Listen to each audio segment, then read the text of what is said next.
నమస్తే. AP01 న్యూస్కు స్వాగతం. నా పేరు తన్నీరు శ్రీనివాస్.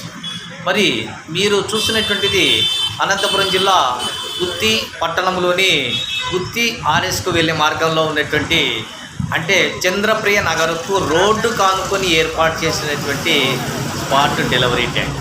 ఇది దాదాపుగా ఏడాది నుంచి నిరుపయోగంగా మారిపోయింది. ఈ నేపథ్యంలో మరి ఇక్కడ ఉన్నటువంటి స్పాట్ డెలివరీ ట్యాంక్ ప్రక్కన ఉన్నటువంటి బోరులో నుంచి మోటార్ను సంబంధిత సిబ్బంది తీసుకొని వెళ్ళారని ఆ రోజు నుంచి ఈ రోజు వరకు మరి ఈ యొక్క స్పాట్ డెలివరీ ట్యాంకు నిరుపయోగంగా మారిందని స్థానికులు వెల్లడించారు. ఏది ఏమైనా కాలక్రమేణా లక్షలు వెచ్చించి నిర్మించినటువంటి ఈ స్పాట్ డెలివరీ ట్యాంకులు గుత్తి మున్సిపాలిటీలో దాదాపు 100 వరకు ఉన్నా కానీ అందులో 10% స్పాట్ డెలివరీ ట్యాంకులే మాయమైన పక్షంలో మరికొన్ని ఇలా నిరుపయోగమైపోయాయి. ఇటువంటి నేపథ్యంలో సంబంధిత అధికారులు చర్యలు తీసుకొని వీటిని మరమ్మత్తు చేసి వాటిని ఉపయోగంలోనికి వచ్చే విధంగా చూడాల్సిన బాధ్యత సంబంధిత అధికారులపై ఉన్న. ఇందులో భాగంగా మున్సిపాలిటీ అధికారులు ఎటువంటి చర్యలు తీసుకోవడం లేదని పలువురు